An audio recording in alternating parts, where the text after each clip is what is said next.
Welcome to Khetz tutorials, and in this video I'll be doing question 51 from 1.3 exercises in James Stewart calculus. So we're asked to express the function in the form f of g of h. So in other words, g was substituted into g, h was substituted into g, and g of h was substituted into f. So you can take it from the outside.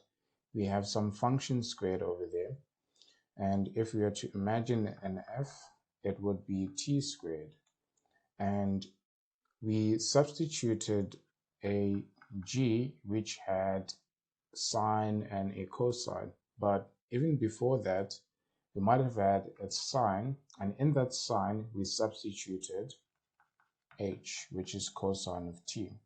In other words, g of h would be sine of cosine. In place of t, we're going to substitute, so g of h would have been sine of h inside g. And this would mean that we're substituting cosine in place of t. So if you do that, we now have cosine of t. So this is g of h. But then we have f of g of h. So f of g of h now looks like this.